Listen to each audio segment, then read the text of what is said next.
Hey everyone, it's Neil Barnhill and Kyle Clapper at the Barnhill Golf Institute. Today we've got an incredible video. We're going to talk about rhythm. I tell you what, you look out there on YouTube, the instructional world, it's, so much technique, and I'm guilty of it too as an instructor, but tell you what, you want to glue it all together. Working on rhythm is one of the most important things you can do, especially if you're playing tournament golf, you're playing with your buddies on the weekend. Yes. The ball does something to your rhythm, right, versus your practice swing. Well, it's the common thing. People warm up on the range, they do amazingly well. I know I'm guilty of it, and then they get out on the course, and like, what happened to the balls that I just hit? That happened with me on Saturday. Yep.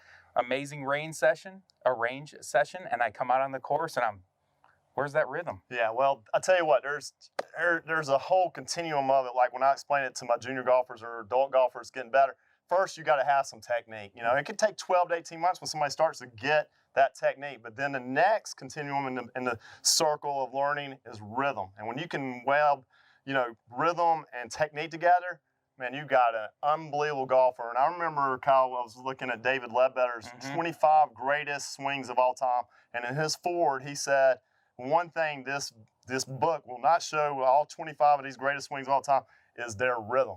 Yeah. And that's true. You watched it on Sunday yesterday, the tournament, it's just their rhythm is incredible. And it just doesn't happen. So we're going to show you how to use a metronome today to work on it. I did it back in the day when I won a pro tournament.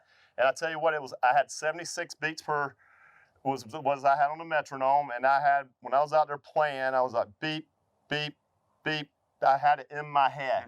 And we're going to take Kyle here. We're going to find his rhythm today. Yeah. And the app is free. Yep. So, it's not like it costs any money, but we're going to show you how to use it. So let's get started. Let's get going. All right, we're going to have Kyle hit his normal shots. If you've been following us, you know his normal speed tends to be a little fast with the wiggle waggle.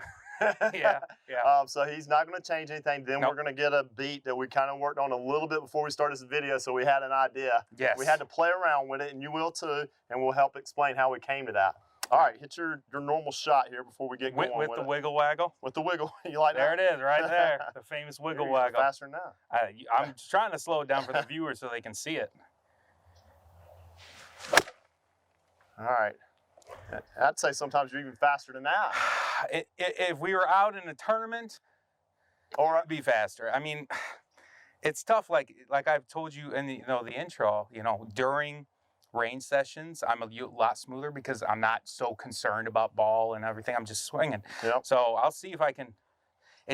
Honestly, my bad rhythm I think starts with that takeaway, and I just rush it. Yeah, and a lot of it too. I'll give you some instruction too on that from a sports psychology standpoint. You work all day, you rush to get out of the course. Yep.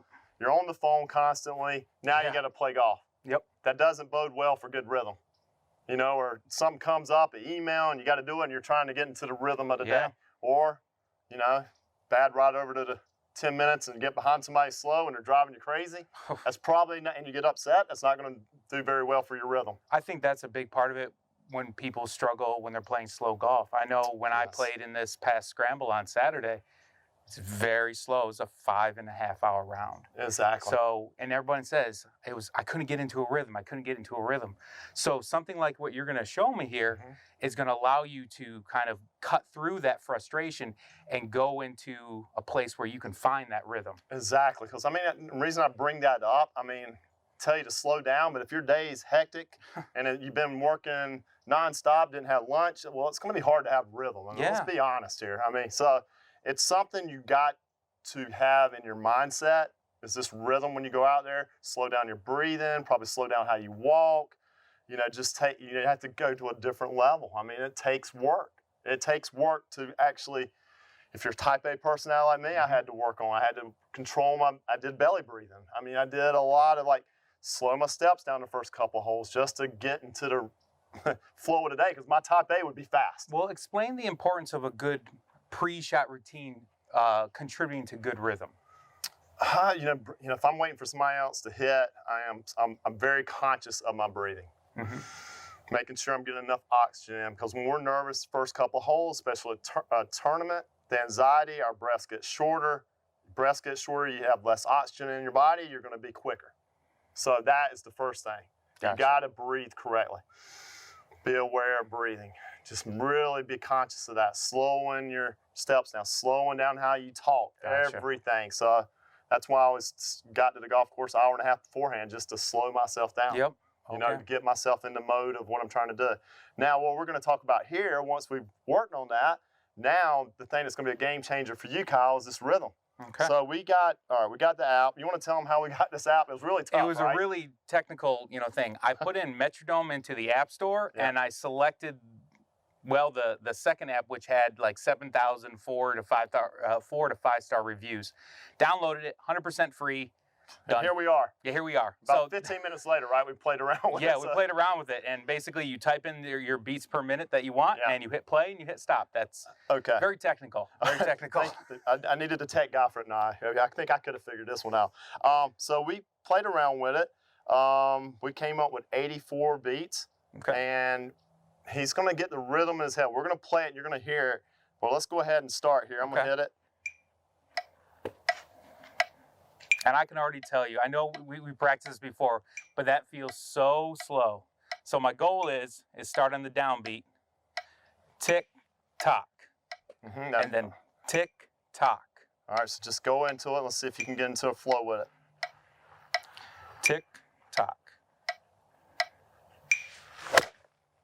And so on the second beats when you hit it. Yeah, that feels so slow. Yeah. But it feels, I middled that, by the way. Do it again. Tick, tock. A tad quicker there? Yeah, yeah, definitely. You beat the second beat then. All right, so just slow it down. Tick, tock. That was more on the rhythm there. That felt so good. Yeah. I just middled it. We were talking about it, Kyle, like finding your beat. I'll stop this so you ain't got to hear that. Make a swing that you feel like is a good rhythm while you're playing with this. That is probably the rhythm you like hitting at, because everybody has a different rhythm. I'm a little quicker than you are. Or I have a quicker trend, but I can play from that, but I have an extra quicker that I don't like. Yes. But so you can find your rhythm. Everybody's not going to be the same with this. So once you find your rhythm, you go out 2 days later or whenever it is, like, I know that's my rhythm. And now you get into the breathing we talked about, get into the flows, like that's where I need to be. It might take you longer one day than the next, but at least you have a idea or a benchmark of what your rhythm is. And with me, it slows down that takeaway. Absolutely. It slows it so much down for me. Now, one other thing here that's vitally important. When you were doing that, and you were thinking tick, tock, like you were saying, how much were you thinking about technique? None. That's very, very important, okay? None. There's technical training, but man, we're going to go play. We need to be in a rhythm. Hopefully the technique's gotten to where you got it muscle memory and have that muscle awareness like we talked about in videos. But man, if you can get into this is the whole nother realm. I mean, I remember when I was a kid, I'd watch the Masters. I remember Seve. He had his rhythm. I love watching Greg Norman. Oh, yeah. And I mean, I would go out there after the Masters. I had about 40 minutes to play, man. I would just be thinking of the rhythm. Larry Mize, and when he won it, oh my gosh, that swing was so smooth. Fred Couples, oh my gosh. And Fred Couples, the story with him is, I remember he goes through a set, I've heard the story, where he hits the pitching wedge and sand wedge all the way down to 1 iron. He used to have the same rhythm. Yeah. The same as that rhythm as the sand wedge. And he hits it a country mile. Yeah, and Payne Stewart. Payne Stewart had the most beautiful rhythm. Al Geiberger. I mean, I used to watch Al Geiberger. That was Ernie Els, the Big Easy. I mean, they all have a rhythm. So, I mean, I tell you, we challenge you. I tell you what, get this. If you have any comments or how to use this, I mean, we played around with it a little bit. Didn't take long. But I tell you what, you're going to find a rhythm. If you didn't have this, you would be searching. Yeah. Just be guessing. So, all right, the other thing I wanted to mention, which is very important, and we talked about it earlier, with the rhythm, it was when you're out there playing, I play at 90, 85%, which can give you that rhythm instead of trying to hit something your max distance. If you can, like if it's a 7, you think you got to hit a hard 7-iron, hit an easier 6-iron. And I tell you what, when you do this, you're going to find your number, so you'll be out there, all right, if I know if I swing this 6-iron, you know, working with these launch monitors like we have a lot of videos on, you're going to know your number. And you know you don't have to go hard at it. So that has a lot to do with the mental side of it. If you know you got to get it over a trap and it's got to be a perfect hit, of course you're probably going to go fast at it. Yep. So tone down. And that for a lot of us guys, there's ego involved. You know, they're playing competitors hitting a 7-iron or 8-iron and you're going to hit a 6. Let's be real here. Yeah. You going to pull that 6-iron out, Kyle? Nope. I'm gonna pull that 7. Pull that 7. Well, we're going to change his mentality, and he's going to start doing even better. But it is a mentality. You know, it's not about what number you hit. It's about the rhythm and being able to perform when it's under pressure. And if you're going to jump at the top and hit a perfect shot, that's probably not a good idea. Yeah, I mean that's the story of my golf game struggles right there. Is I get so fed up on technique, and then I jump at the ball. I lose my rhythm because on the range, I'm not worried about that distance. I just got the rhythm. I just need to start to feel that tick-tock, that 84 beats a minute. And the more you get better at that tick-tock and the 84 beats we had there for you, you're going to notice your numbers probably going to surprise you because you're going to hit it more in the center. Yep. Smash factor is going to be better. Yep. And you're going to be like, man, that thing went a long ways and I didn't do anything. Exactly. Because with all the right power will happen at the right time instead of wasting it up there at the top. All right. We find this intriguing. We love this video. I think this is going to help a lot of you out there. Yes. Can't wait for your feedback and comments. Be glad to answer if you have any questions. So for more great videos, blogs, please watch barnhillgolf.com.